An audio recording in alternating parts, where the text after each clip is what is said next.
Hi, everybody. I'm so glad that you chose to spend some time with us this afternoon, that you made some room in your calendar for an amazing gift that you're going to give yourself of text study with my friends, my chaver, Rabbi Michael Strassfeld.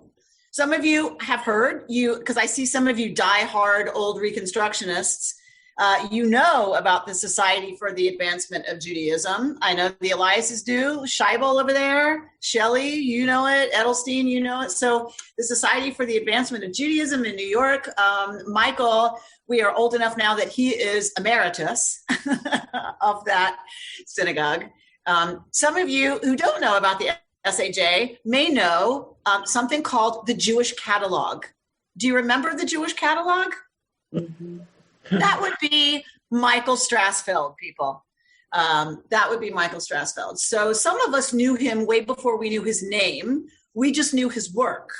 What we knew was that he wanted to put Judaism into the hands of the people. He's a true Reconstructionist. He wanted to put Judaism in the hands of the Jews and to give them as much access as possible to any kind of ritual or any kind of thing they wanted to explore within their tradition without there being some block because they just didn't know how.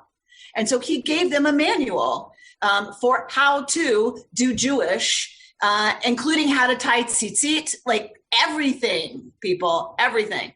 So many of us knew of his work way before we knew him. I had the great good fortune to learn with him at IJS. You all know I did IJS, their 2-year rabbinic cohort, and I had the good fortune to have Michael on staff at my IJS retreats. He grew up immersed in Hasidism, but also in Hasidic nigunim, because that's a really big part of Hasidism, is the melodies of Hasidism. And so we had such an rich and amazing time chanting with Rabbi Strassfeld and then sitting in silence. And he often would teach the verse that the melody goes with, and we would reflect on that and listen to his teaching about that. And then we would sing our nigun and sit in silence afterwards. And it was absolutely transformative. And so just for so many reasons, I'm thrilled that he's here. I do want to show you, which is why I wanted to share my screen just for a second. I do want to show you, in case any of you are ever asked, what book do I get someone who wants to learn about Judaism? Here's the table of contents of Rabbi Strassfeld's book. And it is an amazing work that covers everything from waking up in the morning, the Jewish approach to work, to eating, to Shabbat, to study and prayer, and how to be a mensch, which he covers somewhere else as well. All the holidays, kind of what they're about from, a liberal Jewish perspective, deeply immersed in tradition. You can see beginnings, conversion, parents and children, b'nai mitzvah, so the life cycle essentially.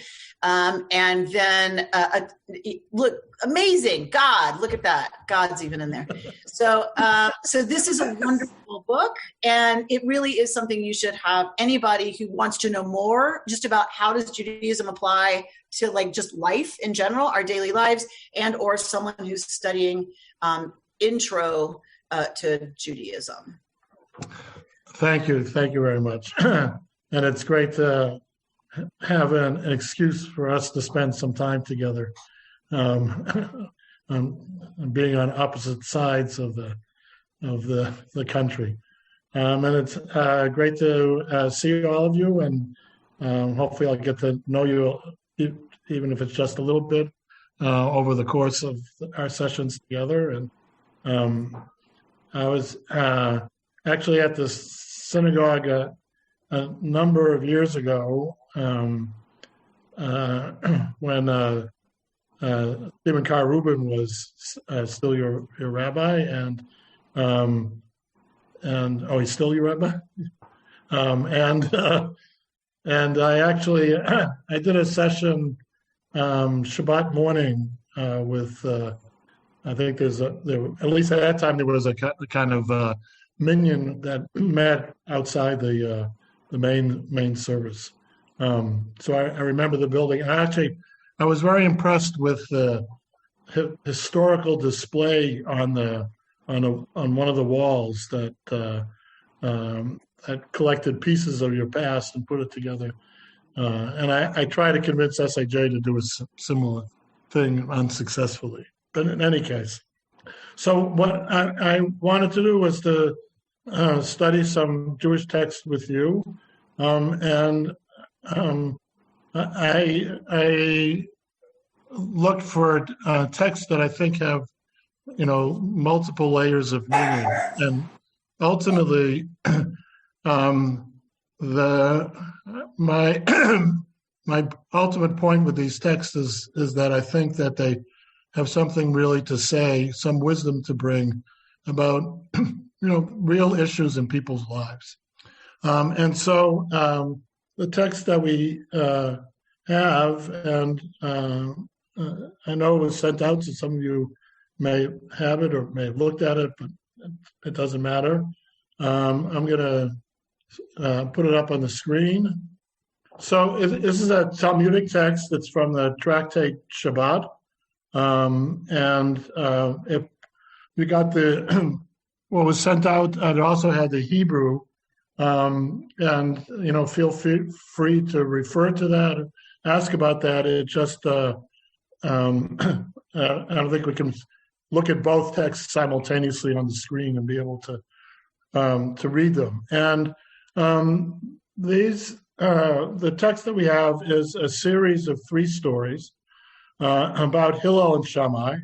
Hillel and Shammai are 2 of the great scholars of the Talmud, early rabbinic period. And I like to say, for people who want to have a date to, early, their time period, early rabbinic period is around the year 0. Of course, there wasn't the year 0, but it's around the change from BC, BCE to AD and CE, right? Excuse me. So they lived around the time, and they're very important in the formation of rabbinic Judaism, and I think that's partly underlying these stories. And they were one of these Talmudic pairs that often disagreed with each other, as we'll see now. And there's the school of Hillel and the school of Shammai, the whole schools about that following their approaches and their teaching. But I want to read this as, kind of as literature, that this is, someone put these stories together. And so we have 3 stories, and I think you'll see that there's some development in the stories, or as part of a storytelling technique. When you have 3 stories, you want them to echo certain themes that get repeated, but you also want something different. Otherwise, it gets to be kind of boring by the 3rd story and very predictable. So I'd ask you to, as we're going through the stories, to look for that, to look what's different from the 2nd story, from the 1st story, et cetera, et cetera. So to look at it, analyze it that way, and then, as I say, analyze really a variety of ways of understanding what these texts are about. And we'll first look at it in terms of what it's about, kind of on the obvious meaning, or the what's on the surface. But I think we'll see that there's a variety of levels of meaning. So what I want to do at first is to go through the 3 stories and make sure that everybody understands them, and feel free to raise a question. I guess raise your hand, and I guess it's also possible to unmute. But to go through and try and understand the stories and begin to unpack them. So let's jump right in. And again, just the one thing is that this is in the early beginning parts of what became known as Rabbinic Judaism, and they're really in the process of putting it together. So we'll see. In the first story, there's a reference to the written Torah and the oral Torah. The written Torah is the Torah, what's in the Torah scroll, and the Ark in the synagogue, right? It's Genesis to Deuteronomy. And the oral Torah is the Talmud. It's all the rabbinic traditions, which were supposed to be only oral. That's why one's called the oral, one's called the written. But a couple hundred years after Hillel and Shammai, it was decided to write down all these traditions. One idea was that they were concerned that it would be lost, as just an oral tradition. And that became the Talmud, which is definitely written down and definitely a lot of volumes of a book. But it's still called the oral Torah, even though it's been, written down for many, many, many centuries. And for scholars, talking about rabbinic Judaism, liberal scholars, not Orthodox scholars, think that part of what rabbinic Judaism is creating is this whole, what they call the oral Torah, all these traditions that traditionally are said to date from the moment of Sinai, when the Jewish people got the written Torah. They also got the oral Torah, but liberal scholars think, no, these are much created centuries later, and by people like Hillel and Shammai, and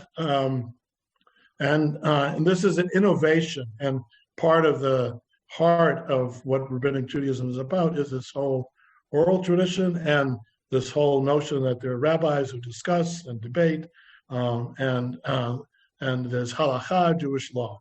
So that's a 2-minute introduction to rabbinic Judaism, but just to give you some frame.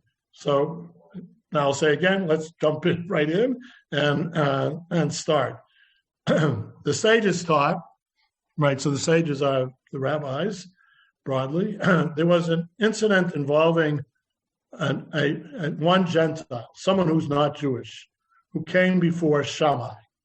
The Gentiles, let me just say, you'll notice that part of this English text is in bold font, and part of it is in regular font.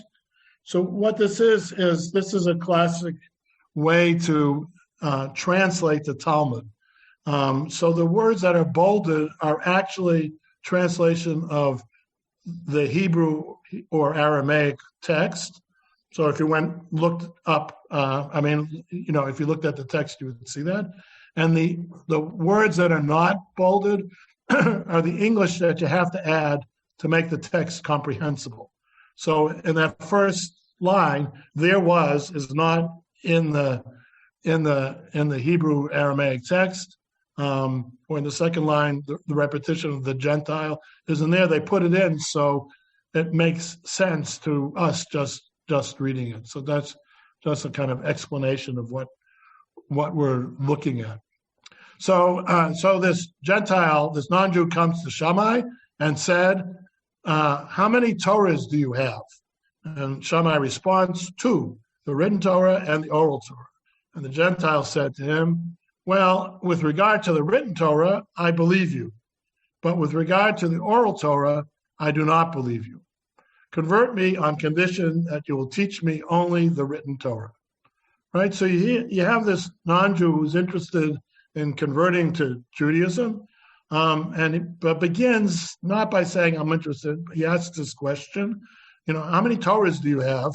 And Shammai responds, right? And for whatever reason, it could be that we don't know why the non-Jew is fine about the written Torah, maybe because he can see it. It's there. It's a scroll.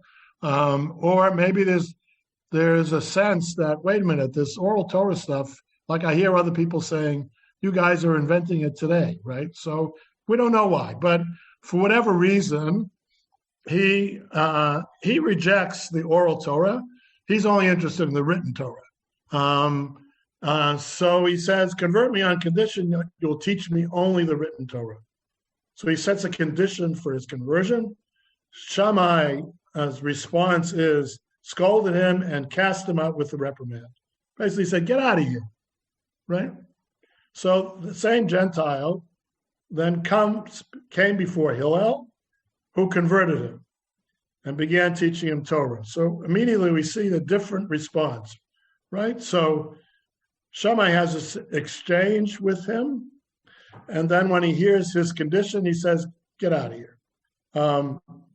He goes to Hillel, and presumably they have something of the same conversation, right? I mean, that's the premise of the text, that Hillel also, he asked Hillel how many Torahs he have. So that part, I think, is assumed to be the same. And Hillel's response is he converted him, just like that. And then he began teaching him Torah. So on the first day, he showed him the letters of the alphabet and said, look, let's start with the alphabet, Aleph, Bet, Gimel, Daled, first 4 letters. The next day, this non-Jew comes, he's actually now a convert. Next day, the convert comes back and to get his second lesson, and Hillel reverses the order of the letters. And so he says, what I told you was the first letter, Aleph, it's now the Taf, the last letter. So the convert's completely confused, as you could imagine, said to him, but yesterday, you did not tell me that, right? You told me the opposite. Hillel said to him, you see that as impossible to learn what it is written without relying on an oral tradition. So all that is assumed, right, in the text. You see that whole sentence is not in bold letter. This is put in by the translators of the text to make it clear. And this is what Hillel actually said. Didn't you rely on me? Therefore, you should also rely on me with regard to the matter of the oral Torah and accept the interpretations that it contains. Right? So he makes this argument to the convert saying, look, you have to trust your teacher. And just as you trusted me to that when I said it's Aleph Bet, that's the truth, that I'm not like tricking you, then you have to accept the fact that when I say the oral Torah is the truth, that you have to accept that too. So that's the end of story number 1. So just a few things about the story, kind of thinking about it just as story, right? So so one of the things that's interesting is you don't know anything about the non-Jew's motivation. Like, why does he want to convert? We don't know. We don't know anything, right? And he comes and we're not sure why he asked this thing, but he sets a condition. And the other thing I want to point out is not only does Shammai rejects the person, Hillel accepts him, but there is something that I found very striking.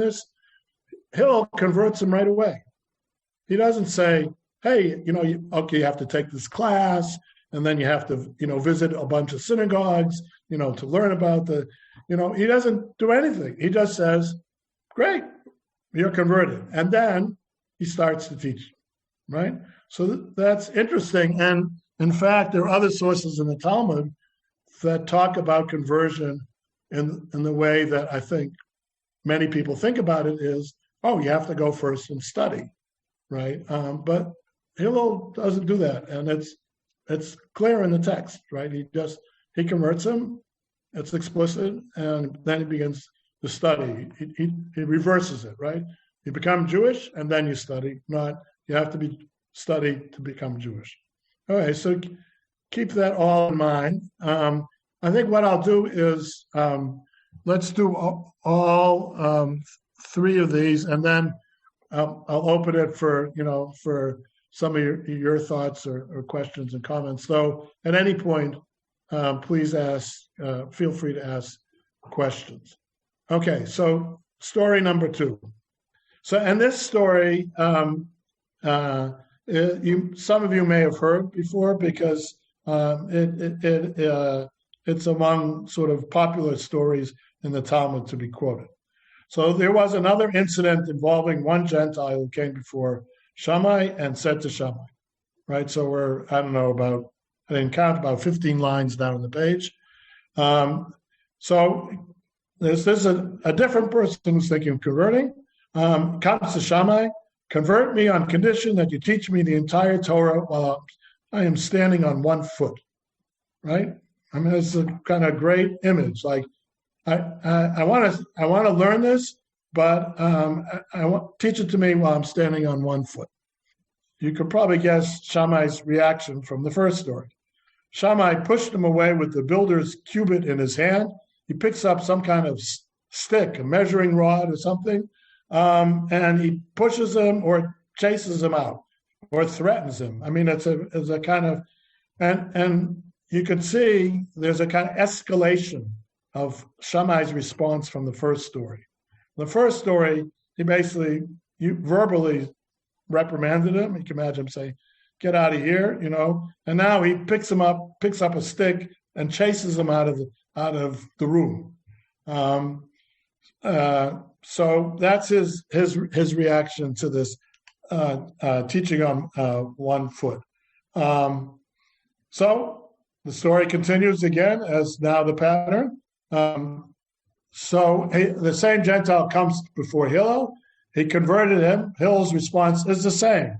He converts him and said to him, "You asked to learn the whole Torah on 1 foot, right?" So Hillel is basically saying, "I'm going to teach you the whole Torah on 1 foot.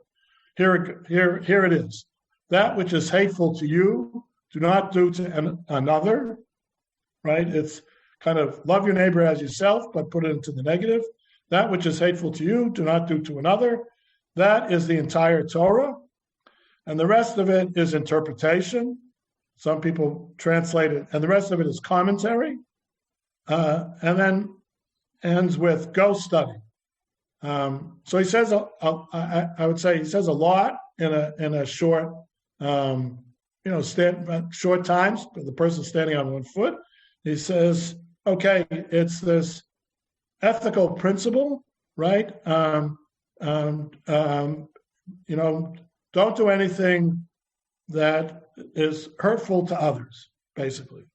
That's the entire Torah. The rest of it is an interpretation of how do you live your life to live up to that ideal of do no harm, we might say, to use a different phrase from a different setting. And the rest is interpretation of it. And an important thing, which shouldn't be forgotten, is go study, right? Which is, I think, interesting because it is part of this whole rabbinic Judaism. It's not clear that in biblical times people went to a yeshiva or someplace to study Judaism. There's no evidence in the Bible itself, right? So this notion of studying and students of and teachers, et cetera, really comes from rabbinic Judaism, at least in liberal scholars' interpretation. Traditional scholars see everything coming from the past, and they think Abraham was studying in yeshiva, et cetera, et cetera. But okay, so that's the second story, right? So you see Shammai, the elevation of Shammai's response. You see in this one, I would say, Hillel really responds to the question, to the condition that Shammai, that the person, the non-Jew, is presenting. The non-Jew says, "Look, I want to learn the whole Torah on 1 foot. I don't have time. I'm busy. I'm just weird. We don't know." Again, I think it's a time thing, and Hillel really responds and says, "Okay, I'll give it to you. Here it is, 1 sentence, and the rest is commentary. The rest is interpretation. Now go find out the rest," right? End of story 2. Okay. So the third and final story is a little bit more complicated, but not impossibly so. So there was another.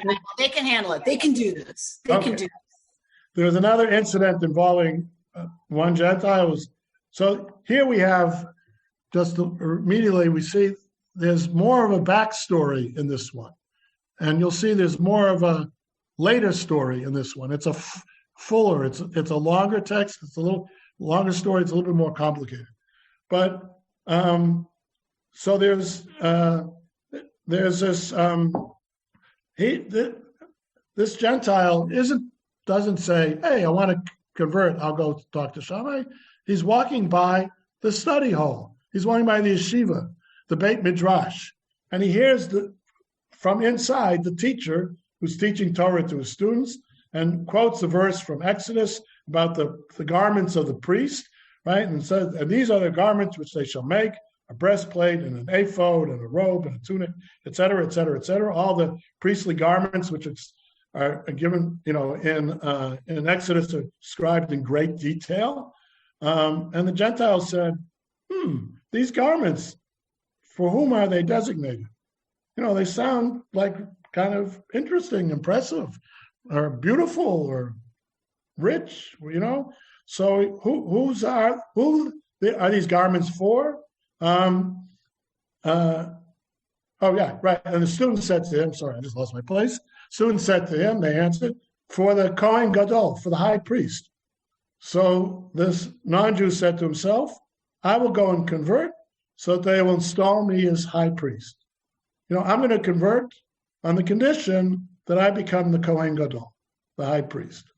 So he came before Shammai and said to him, convert me on condition that you install me as high priest.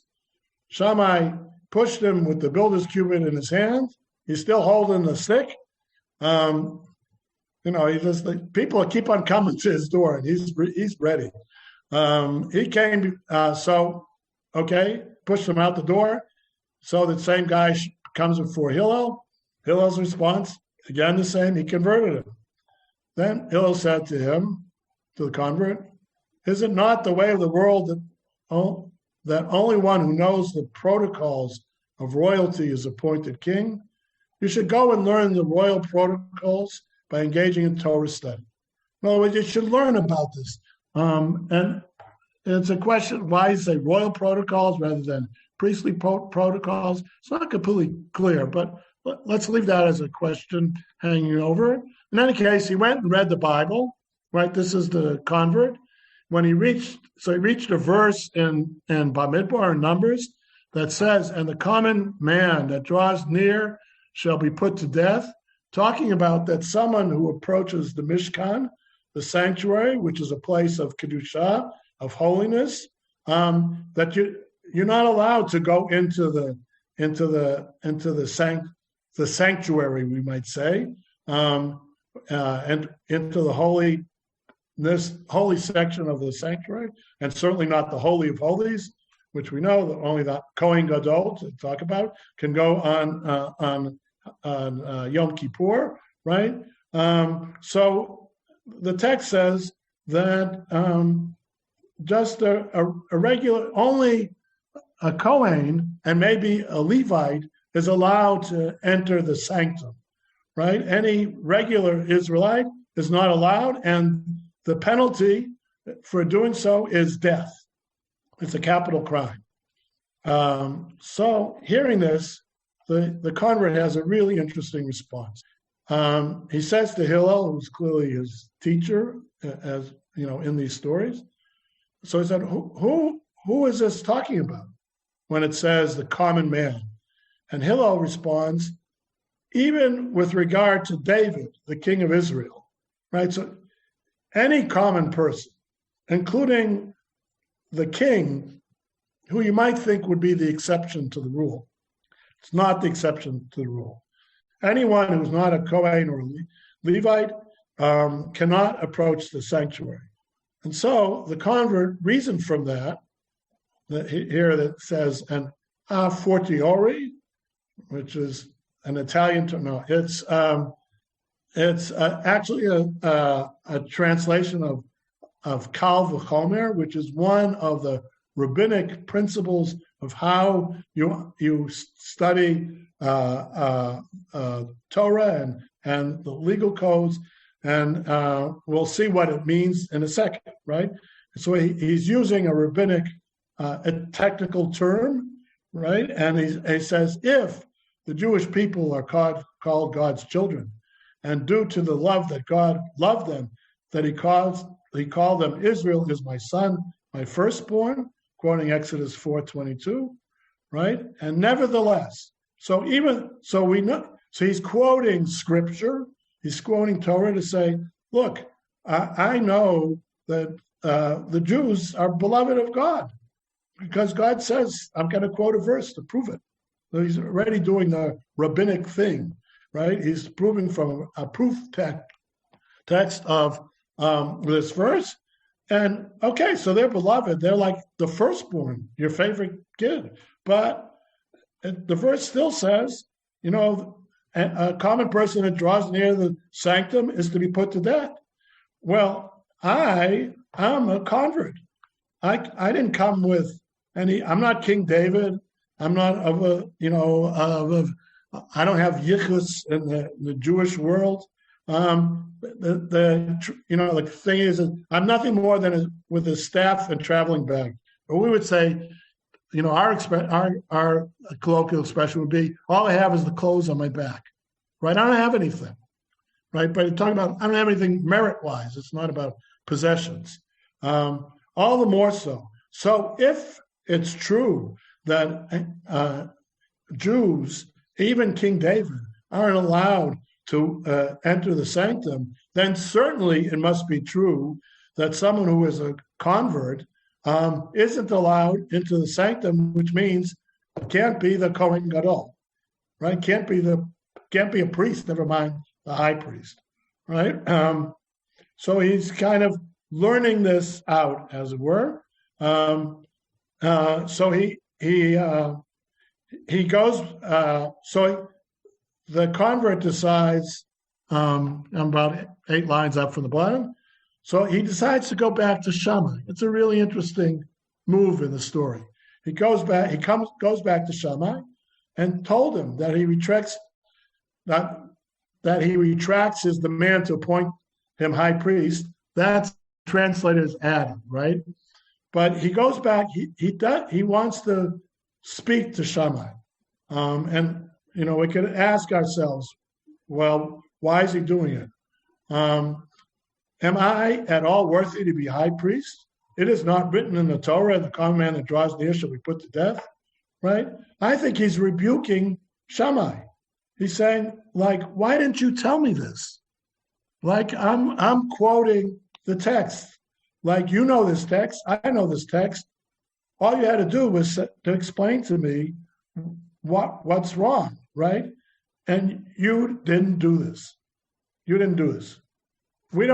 Shammai does not respond.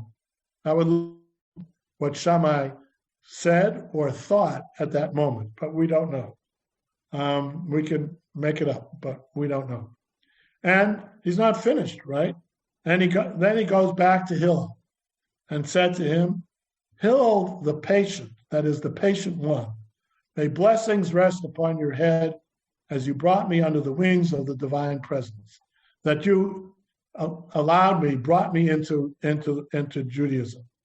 And then the text has a kind of appendix, and it says, eventually, these 3 converts gathered together in one place. They were in one place, and they said together, Shammai's impatience sought to drive us from the world, like the world of Torah, the world of spirituality, the world of meaning. And Hillel's patience brought us beneath the wings of the divine presence. So I want to ask you this question, which before we talk more about Hillel, what's going on here, I want to ask you, why do you think Shammai responded the way he did? Is there any justification for Shammai's response? And I want to, even while asking that, admit that his anger, it's hard to defend. In other words, in a way, if the last story, the convert saying like, why didn't you explain it to me? Like, I'm not an idiot. You could have explained it to me, and I would have understood, right? So why couldn't Shammai have said? And what would support Shammai's rejection? Anybody want to? But Michael, I, if I may, I just want to put forward also the opposite question, which I've been writing frantically notes as you've been talking. I also wonder about, we have an image of the rabbis as rejecting converts kind of out of instinct, and yet all the praise, I mean, you know that I've known like you this text my whole life, but like this is the genius of having a teacher, right? It's like, oh, right, I didn't see that before, that the rabbis heap praise here, or the editors, heap praise on Hillel for being so makil, for being so easy on the convert. So right. Both questions for me are at play. Like, why is Hillel so easy on them? Like, okay, you want it this way? Okay, no problem. I gotcha. I convert you. Then we'll see what happens with what your conditions are. It doesn't matter. I'll convert you. So both, what is Shammai's anger and rejection about? But also I'm curious about like the fact that this is so easy, like from the rabbis praising Hillel for that. So anyway. Well, Amy, I think it's a different era in the history of rabbinical Judaism. For sure. It took place apparently before Constantine and before it became a capital offense for rabbis to convert people. At this point, that if it occurred at the time frame that you said, Rabbi, Rabbi Michael, I mean, then there's no such stricture on them, and there's no penalties for converting people, and you can have different approaches. Well, first of all, you have to ask, when is it edited? So part of it is, when is some of this other stuff layered on top of it? But even, let's just say, of course, Tom, that it yet hasn't become dangerous, and so there's not all this junk associated with conversion. I still am curious about Hillel's, if Shammai, because then Shammai's under the same conditions. So Shammai so strict, but also why is Hillel so eager or okay with, like, what's his mission? What's he about in this? I mean, you're very correct that conversion in the Middle Ages becomes a very different issue, and it's right. It can be a capital crime, certainly under Christianity, but already in the Talmud, and the Talmud is like 500 years, a period of 500-600 years, and Hillel and Shammai near the beginning, and but there are texts in the Talmud that say, when someone comes to convert, you should say, no, go away. And you're supposed to do that. The thing about going away 3 times, it's in the Talmud. So there's already in the rabbinic period, let's just say there's mixed feelings. Some people are welcoming, and some people are suspicious. And there are always historical circumstances. The beginning of Christianity was a whole problem, because there were lots of Jewish Christians, and it was hard to know who's in and who's out, and it's a different version of these issues that we talk about today: who's in and who's out. But I want to sharpen Rabbi Amy's question, because I think there's no defense for, as I said, I don't think there's any defense for Shammai's attitude. But think about it for a second. If someone came and said, whatever it is, I want to learn to play piano, but I want to learn it while I'm standing on one foot. And I want to learn, I want you to teach me, I have about 5 minutes, teach me how to learn to play piano. You would say, get out, or you would say nicely, that's impossible, but mostly you would be saying, that's ridiculous. You're not a serious person. Right? So someone comes and says, I'm really interested in this thing, but I don't have any time to study it in any significant way. Yeah, I want a PhD, but I have about 10 minutes. Is that okay? Maybe 15. right? So in some ways, you could see Shammai's reaction. This is ridiculous. And then the last one is the most ridiculous. Oh, you want to work at the company, but you don't want to start in the mailroom. You want to be the CEO from right off the bat with no experience. No, like, what are you, crazy? Like, in that sense, Shammai's right. These people are not, you could understand them as not being serious. Like, what kind of thing? The 1 foot thing? Like, what, right? So in that sense, you could see Shammai say, like, don't bother me. Like, I'm interested in serious people. You want to really study that, so I think this is yeah, go ahead, whoever's speaking. This issue is a very contemporary one, even though this discussion comes from 2,000 years ago. And while from a progressive standpoint, there's, how could you possibly defend Shammai? There's the idea of building a fence around the Torah, and a great sense that if there is not a degree of strictness, both in terms of who gets in and how loose we get, that this can result in a dilution of Judaism and a disappearance of the Jewish people. I'm not necessarily supporting that position, but I'm saying it's one that existed then, and it's one that still exists today, and not just within the Orthodox community. Yep.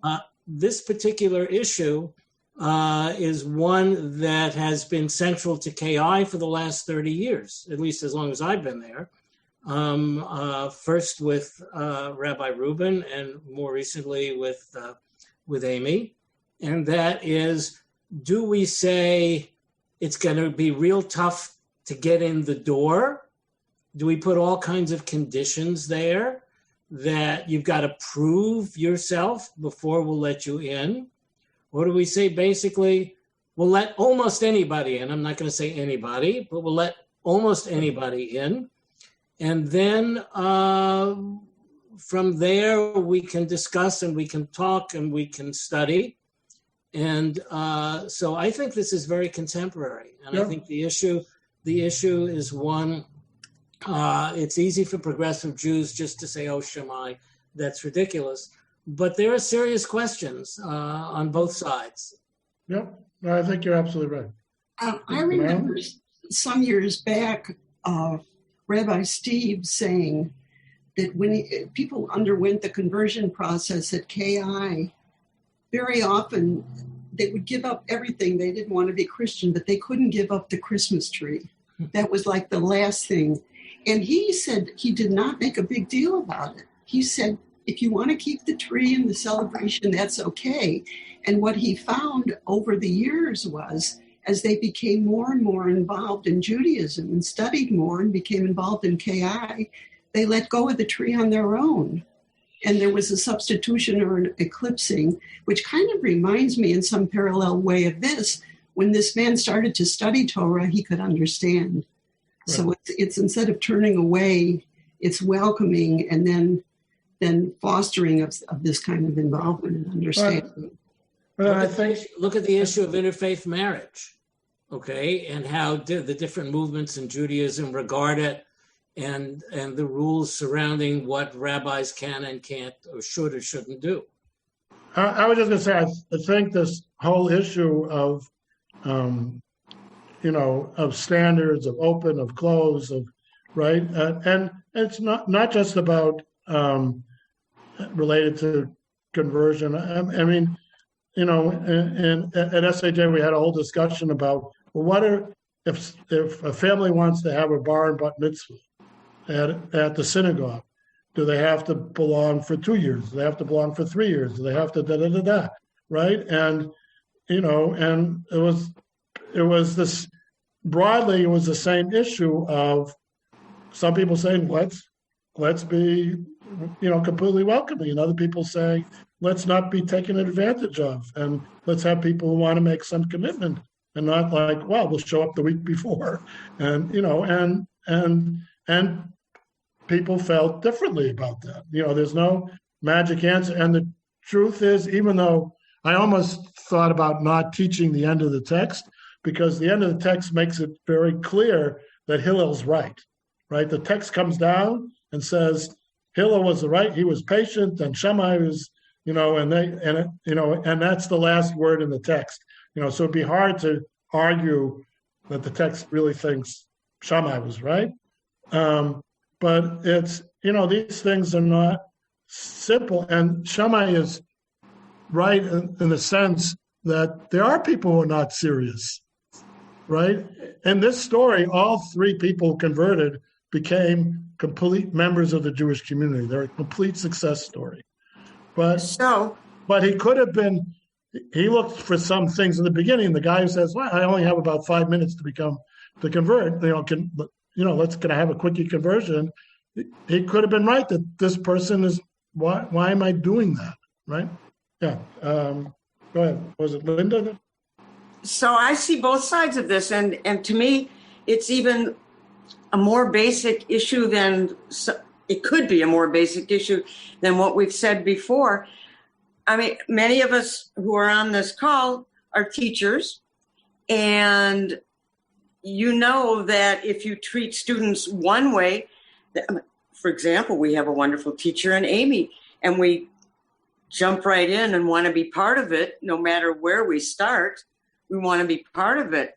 And there are other teachers. I mean, I remember some of my old Hebrew school teachers from when I was a kid, and that's where I learned learned the word chutzpah. And so, got it. I didn't learn so much from that teacher, but I had other teachers from whom I learned a lot. So it's just so basic that you learn from the manner in which you are taught in many respects. So that's a great segue to a point that I wanted to make. So let's say we have some understanding of Shammai's point of view. So then the question becomes the question for Hillel. And it's part of, Amy's question as well. Like, well, why does he say yes? I mean, why doesn't he at least say, oh, great, come and study, and we'll study, and I'm willing to study with you. He studies with each of these people. He doesn't say, I'm the great Hillel, I don't have time.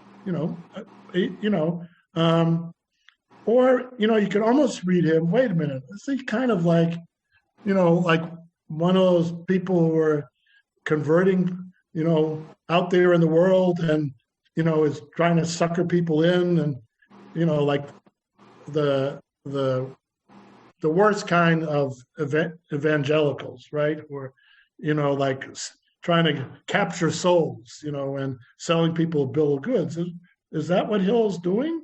He seems to, oh yeah, sure, yeah, fine, come, and then he switches it, right? It's like kind of switch and bait. He says, well, but you actually have to study, and then and you thought you knew the alphabet, but no, you don't. You have to come back to me, right? So I don't want to read it that way. And in fact, I think, partly it is this larger things where some people are skeptical, some people are more open. That's who they are, or that's how they read the situation, and everybody is open sometimes and closed other times, and vice versa. But I think what happens with Hillel is that, and this has to do with Linda, your comment about teachers. He realizes that the conditions that they're raising, the questions they're asking, are not the real questions. They're nervous. They're going to join the Jewish people. They don't know what this is. They don't know how many Torahs they have. This is like a big thing. It's not like, which movie should we watch tonight, right? And so a good teacher, of all kinds of teachers, often will hear the real question that's underneath what's being asked. So people will come and say, well, does my homework look okay? But that's not really what they're really asking, right? They may be asking, do I look okay, right? And do I feel left out, right? So I think what Hillel's responding to is not the question and not the condition, which is ridiculous, but he's responding to the person. And that's the power of his response, that he is, he hears their concern, and then to immediately convert the person means you remove the question, which I think is the real question that almost every convert is asking is, can I convert? Am I worthy to convert? Am I ever going to learn enough about Judaism? And I'm joining a people, not just a faith. And will I ever be accepted? Right? So it's like, is this going to work? And Hillel immediately removes that by saying, "Oh, boy, you're a Jew. You're converted." Like that. Like there's, people think, "Oh, well, there's going to be a test at the end, and they'll have to know everything in the Jewish catalog." No, he takes that away, right? And it's a kind of, I think I want to read him as a model of a teacher. And I'll say also one more thing. I think I also want to read it like there's these three people that come, and each of them have different conditions. Each of them are different. And that's also what a great teacher realizes, that people learn in different ways. So what the person who wants it on one foot needs may not be the person, the first person or the third person. And you can look at the third person and they become like a rabbinic scholar, right? They've really joined this enterprise, full-hearted. And I think that's why he goes back to Shammai and says, I know what this is supposed to be. And you, Shammai, are not doing it the right way in his viewpoint. And I think it's a fair critique. You can argue again. I think there's ways to argue that Shammai is, come on, guys, but I think, yeah. Sorry, go ahead. No, just to your point about diversity, that's part of the reason that we celebrate conversion now, right? Is like you said, all of these people are different. Like Linda lifted up that they're different learners, they're different kinds of students. And Hillel converts them all, no question. It's like Hillel maybe, I'm just saying, what I feel as a rabbi is I am so grateful for the diversity that comes into the Jewish people, from people who are willing to sign up for this crazy enterprise of being part of this crazy people with a not so great history. So but he, in that diversity of questions and styles and concerns, and like you said, maybe even anxieties, Hillel's like, okay, that's a good thing for the Jewish people to have a combination of different kinds of anxieties. And the Jews have a lot of different kinds of anxieties. But you're right. I think that's one of the arguments we're using now as liberal rabbis, because we're looking honestly at Jewish history and saying we've always benefited from the incorporation of ideas from outside and the people who held those experiences and beliefs from outside. And it only increases our richness. And I'm saying there was a gap, like Tom said, there's historicity to this. There's obviously a big gap in that. But now I think we're kind of coming back to Hillel's appreciation of the kinds of diversity that make the Jewish people stronger. Susan, I see a hand. Does that mean you would want to talk? Yeah, I wanted to add that I think go ahead, Bert. Sorry. Way beyond the issue of conversion. And there are so many Jews today, certainly I'm one of them, and some of the people here perhaps, who earlier in life were not connected to the Jewish community or Jewish religion and seek to come back. And not having left to another religion, but just were not involved and seek to come back. And I think that institutionally, this is the same question they have. Do you have to pass the test to walk into a synagogue? How do we, are we here to make you comfortable? Or are we here to put all these conditions on you? And it applies the other way too for the person coming in. Is the person coming in with an open heart, or coming in and saying, by the way, if you would only X, Y, and Z, then I might agree to come to your synagogue, which I'm sure some rabbis face as well. So I would think it's not just a question of conversion. I think it's a question for all Jewish communities of what is our degree of openness and what is our degree of closeness. Yeah. exactly. And I think again, like Hill is coming from a place that I'm going to trust the process, and maybe there's a naivete about that, or maybe he's saying like, and what's the downside? Now, in other words, like what? Okay, so if someone comes and then they're not serious, or they decide to leave after a few years, like what have we lost, right? But I think it's broadly, I think he is. These stories are in the context of, there's a few stories before this in the Talmud which talk about Hillel's patience, and there it's like, nunniks come, specifically to. Nunniks, we have nunniks in our people? Michael, what are you talking about? There's Galicianas, Litvaks, and nunniks, another group. And, so someone it's like, like it's like a folk category. Someone's going to come and try and annoy the guy that's supposed to be really patient, right? Or there's a story about Calvin Coolidge, the president, who was famous for not speaking very much. And the guy came to him and said, look, I bet with these other people that I could get you to say three words. And Calvin Coolidge sat for a second, then he said, you lose. It's only two. So it's a whole category. So it's not even like they're really asking ridiculous questions in the Talmud. And they're not even like something you should know, like, well, when's Shabbat? What day of the week is Shabbat? Like you should know that. But they're just ridiculous questions, just to see if they could piss Hillel off and get him angry. And he just won't. He just won't get angry.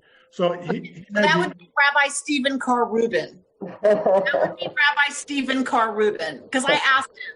He showed me an email one time that I read it, and I was almost in tears. And I said, I can't do your job if I'm going to have to get letters like that. And truly rolled off his back. Right. So I think he was more curious, like you're talking about with Hillel. Maybe Hillel's a little bit more curious about, like, what's motivating you to come try to upset me? Like, that's right. Some of us are not secure enough to do that. Right. But and somebody, and he was a patient person, and he didn't. Why would he get angry? In other words, he didn't want to be. Right. He's like, this is fun. You want to come upset me? What? Like, let's talk more about that. But Susan, in any case, Colin, want to say something? I just wanted to say, I really understand where Shammai's coming from, because each of these guys comes in with a ridiculous condition, and I have a little profession that where I've had people come to me and go, well, I want to do what you do, but they don't want to put in the work. They don't want to learn what goes into it. They don't want to understand it. They just, I make some money. They want to do that part, but they want to do it without anything else.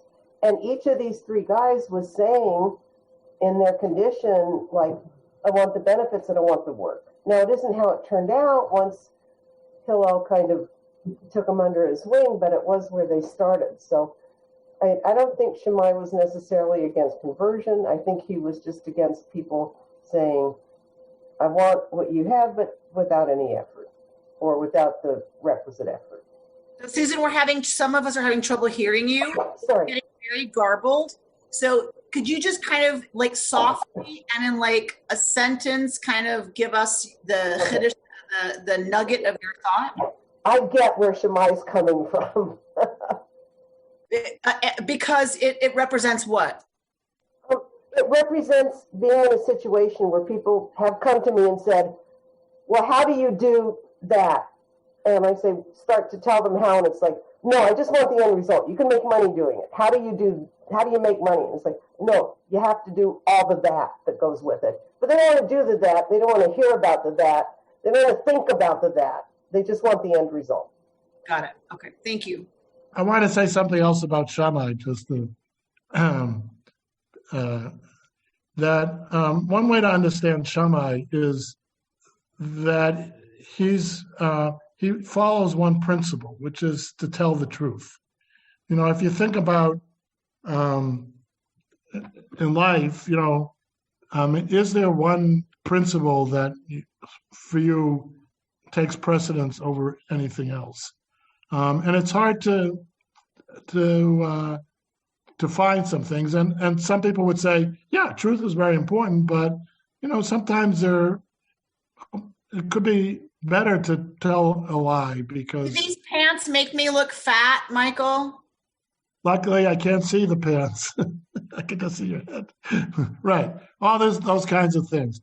But Shammai said, look, I want to, and I think you could see the justification for saying, look, I think always telling the truth is always the right thing, even if it may be hurtful.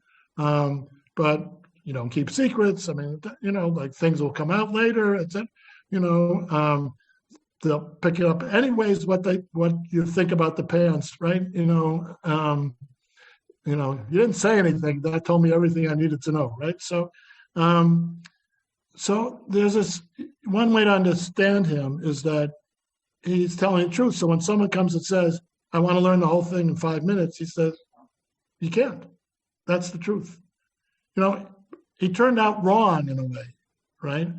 But there's another debate between Hillel and Shammai in the Talmud about what you say to a bride. We could say, what do you say to a groom too, or anybody who's getting married or joining partners together, right? So Shammai says you tell the truth, and Hillel says every person getting married is beautiful, right? So you could say, right, that, Hillel's saying, I believe in telling the truth, but the truth is more complicated than Shammai sees it. That he sees it either is or not, right? Either the person's beautiful or, some people are really not beautiful, And Hillel's saying, I don't see truth that simply, right? The person that loves that person, they're beautiful, right? And beautiful where? Beautiful outside, beautiful inside. It's more complicated. And I think Shammai likes to see the world simply. And there's an argument for that. There isn't even an argument for telling the truth all the time. It's not ridiculous. It's just, I think Hillel has a different, more complex. It's like some people see the world as white and black, and other people see it as the colors of the rainbow. And I think Shammai is in that school, and you can see some of his other opinions in the Talmud, not all of them, and we only know what's in what we have, so this is a construct that this is what he that he held truth to be the ultimate value. I saw somebody's hand, but Marilyn. Yeah. Marilyn? Yeah, responding to what you said on Shammai, I think that there's definitely some truth to what you said about him, and because we've just come through a period where we've seen the mortal danger of alternative facts. So we need to respect truth. I think when it comes to the survival of the Jewish people, however, and our continued growth and welfare, that I think nuance and responding to the diversity of students is what wins out for me. Because I think it's going to wind up in the long run better for us. Absolutely. Michael, do you remember? I don't. Do you remember the bracha for when we see like major diversity? Like people we don't think are so beautiful, like people who are differently abled, or like the rabbis had a bracha for. Yeah, I mean, it's nice to put it the way you're putting it about the differently abled. Right. Like there's some bracha for like coming on a room and seeing people who you would be not only not considering beautiful, but that you would have a real aversion to. Yeah. And there's some bracha the rabbis give us to say. You're right. I'm blocking on it at the moment. Me too. But it's something. But I think it's something. It's something about different Who holds the secrets of different whatever. So, but the point is, like, the rabbis knew we were uncomfortable with that, right? And so, like, they give us his bracha. So again, I think Shammai is like, he loses, because the rabbis even come up with a mitzvah to say, a commandment to say a bracha when you see people that you would have an aversion to, right? So for Shammai to say the bride is ugly, the dress is ugly, because he's so committed to telling the truth, I don't know. I think, like, tradition worked against that. But to Marilyn's point, like, because I think that's about the questioner. What's the question and what's the intent of the question, right? If the question is, did he incite a riot? That's really different from, do these pants make me look fat? Right? You kind of understand with the question, what are we actually trying to get at? Actual truth, in which case Shammai should win every time, or are we really talking about hearing the need of the questioner being for you to show up and not actually answer the question? Look, and I also think, yes, this is, this issue of truth and lies is very much, on the forefront. But I would say, this is like personally, like, I think things are complicated, right? But some things are lies. They're just lies. They're just not true, and that's a whole other category. That's not, well, Hillel thinks no, it's just not true, right? And some of that has to do with intent, and some of that has to do with, like, what you're saying is a lie, right?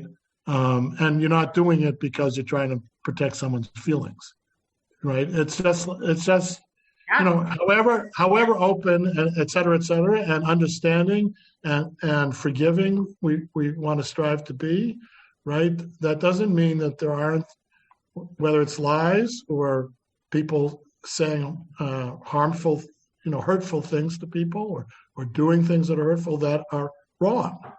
They're just wrong. They're not, like, it's not an opinion. It's the bracha that you were looking for, Amy. I found our bracha, Michael. Oh, I think I found it. Baruch atah Adonai Eloheinu melech haolam, Mishaneh habriyot, which is, blessed are you, Adonai, King of the universe, who makes all creatures different. Right. And it says in this is the Sak Sidur, on seeing unusual people or animals. Yeah. So I think is that the one you were? Yeah, no, it's nice, and we want to hold on to the pieces of the tradition that say that, because obviously we all know that there are other pieces of tradition that were, saw things in hierarchical fashion. There were the people at the top of the pyramid, adult males, and then there were others, right? And I think that's part of a much larger struggle we have today about a lot of the paradigm of rabbinic Judaism is there's two categories. There's kosher and not kosher. There's pure and impure. There's, et cetera, and some of those are just, different categories, but there's often a hierarchy, and I think we are very much moving away from that and see hierarchies themselves as problematic and separating people into groups, because the idea of separate but equal has been, pretty much rejected in American society, because it turns out it never is equal, right? But that doesn't mean that there isn't still good and bad. And, and there are plenty of situations where it's not clear what the good thing is to do, and and is this a necessary bad, et cetera, et cetera. I mean, it's not, life isn't, I don't have to tell you, life isn't simple, but that doesn't mean that there isn't, that even when we're struggling with that, what we're trying to do is the good thing, in that situation, even if we're not sure, I got a choice here, and it's a difficult choice, and there are bad consequences of each. So which is the least bad, or why am I making this decision? How much of it is, well, it's, it's easier for me. It's more self, what are the factors coming in, which interpersonal decisions, which are always complicated, and difficult. And actually, I'm going to use that as a segue to kind of the last comment I wanted to make, but and we can still continue discussing both the text, etc. Because I want to read these in the broadest sense, not just about conversion, as we've said. We don't have to read it. Not just about who's in the Jewish community and who's not, and outreach and inreach. But really, I think it's really ultimately a text about life. It's all the things I was just talking about. What do you do in your life when something unexpected comes before you and you need to make a decision? Do I reject this? Do I accept this? It's a new opportunity. Am I scared of the new opportunity? Am I staying with what I have because that feels comfortable? Do I want to start something completely new? Like, I don't want to be in a whole new group and have to meet everybody. So what are the factors that are going on? And really, you can see in this story, in that sense, Hillel and Shammai represent each of us, right? There's the piece of me that wants to be open. There's the piece of me that, doesn't want to be open. And so these people coming are just the challenges. It doesn't have to be people. It doesn't have to be experiences. But every time I need to make a decision that's not a trivial decision, right, is like, how do I respond? How do I respond with coming from a place of openness rather than clenching? How can I let go of my anxiety or fear so that perhaps I can make a wiser decision than one that comes from those places? And you see right here in these stories, like how do you gauge what's really going on? Is this like, no, that's I really don't want to do that. I don't enjoy it. I don't want to do it. It's not because I'm, blocked emotionally or psychologically. It's just I just have no interest in it. Or what's going on with this relationship? Why does this person annoy me so much when the next person doesn't annoy me so much? What is it that triggers for me something in me that this person does? And I mean, some people are annoying, the nudniks, but we all know the moment you say why does Joe or Jane get on my nerves so much? What is it? And then sometimes you have an insight, oh yeah, that reminds me of that other relationship. That reminds me of stuff that happened my growing up, and it's like, oh, you can even ask of Shammai, did he react like that because he was having a bad day? Was he he was building something in his shop with the building thing, and then he gets to the last piece and he realizes he mismeasured the whole thing, and now it's a piece of junk and he has to throw it out and start over again, right? 3 days, though, they picked those 3 days to represent Shammai. I also think some of it is, I think Shammai says, we're building something important here. We're building rabbinic Judaism, right? And I think the builder's rod, I think, is symbolic of the enterprise that he is so deeply engaged in. And at the beginning stage, you're not sure it's going to survive, right? And now scholars say, the rabbis in the Talmud, there were a couple dozen people, and most Jews never even heard of those rabbis. Most Jews at the time didn't even know about rabbinic Judaism. It's only centuries later that rabbinic Judaism become dominant form that was going to be the form of Judaism until the modern period.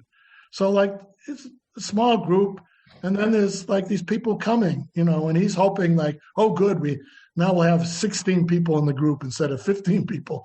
That's great. And then the guy shows up and he wants to do it on one foot, and as most star enterprises, you get a lot of kooky people that come to those because they're kind of outsiders. And this is like an outsider thing. The people that are happy where they aren't going with the crazy new thing because they're happy. They've been there for 40 years and they're happy, whatever. So all I'm saying is that there's that the story is really about something that happens multiple times every day. Some are more important than others. Some of them are life-changing, but that happened not every day, right? But it's the question, like, how do you respond to the moment? Right. And so, Rebecca, I'm going to ask you at this point to listen to this recording because you're so good at this stuff. And take Michael's bigger questions, Rabbi Strassfeld's bigger questions here at the end. And I'd like to, those of us who are going to continue learning with him, I think what I'd like to do is schedule maybe a couple of conversations if people are interested at all. If they're not, that's fine. But to maybe because I would love to now talk about what he just brought up, which is like how Torah study always ends, right? For us, is we're ready to talk about that now and the hour's over. So so I'd really like, if we can, to take his ending big questions. And those who want to, we'll put them out after our 3 sessions and see if anyone wants to discuss. I know Robin Close will have things to say, but she's not saying here. And Dana Fine will too, for sure. And so anyway, I asked Rabbi Strassfeld to prepare some way to bring us together at the end and to leave us on a spiritually deep note, because I know that's important to Mark Edelstein, my partner in this work. Thank you, Mark, as always, for supporting this work and inspiring this work and being my partner in this endeavor, this sacred endeavor. And so I just want we all love a way to just kind of come together at the end of these rich, amazing learning sessions. So I just want to back to you, Rabbi Strassfeld. So I thought of there's a verse, Lulei Toratcha Shashuai Azavadati Ani. If not for the Torah, my shashuai, my delight, could even mean almost like plaything. Avadati, I would be avadati, like if you think of the Passover Seder, Arami Oved Avi, my father was a wandering Aramean. But it can mean avadati, I'd be lost. B'anyi, in my oppression and my suffering. And it struck me once that each of us has a Torah, the principles, whether it's Shammai's tell the truth all the time, or something not so all encompassing, but the things that we live our lives by, the values that we hold dear and that we bring to these moments of decision. I don't mean this moment, but any moment of decision. It's like, being honest is important to me, and therefore I'm going to weigh that heavier than these other factors in this deciding. So I hear that verse saying that is, the Torah, and that's how I like to read these texts, is text about life, about how to live a life, and texts that have some wisdom and some teaching and some principles that say, that I'm going to really, like Shammai did, I'm going to really try to live up to that principle, knowing that I won't always, but this is how I live my life, because without those things, it's too easy to get lost. Azavadati, in the challenges of life and the difficulties of life. We've just come through, such a difficult period in our society we're still living in a difficult period of the pandemic, and it could easily to feel like lost and despair. And there's no magic answers, but it is the thing that I think the Jewish people try to carry with us. This Torah, in its broadest sense, and I really see it as about life, as Torah as Eitz Chaim, the tree of life, right? It's I like that image a lot. So it's a melody, maybe and I would say feel free to join in, but we're on Zoom. That would be a really bad idea. But and if you don't know them, listen to the melody or just sit for 2 minutes in quiet and just taking in everything that was said or pieces of it, and in a way think of what maybe a few things that you would like to carry with you, from what people said today. And they're all on mute. Sing your hearts out.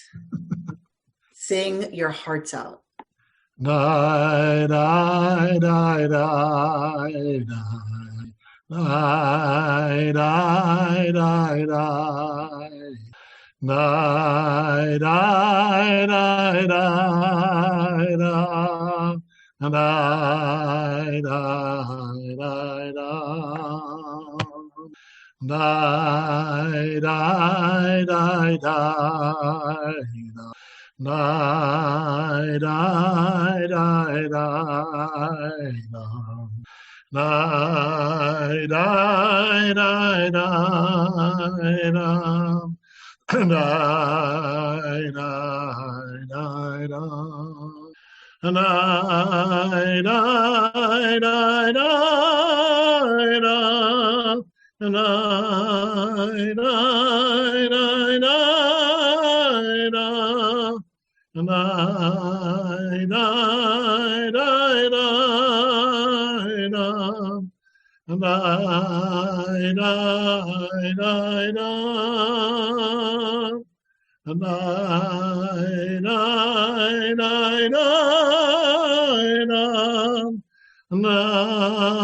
die,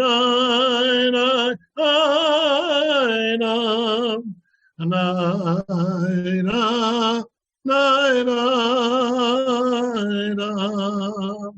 I, die, die, da.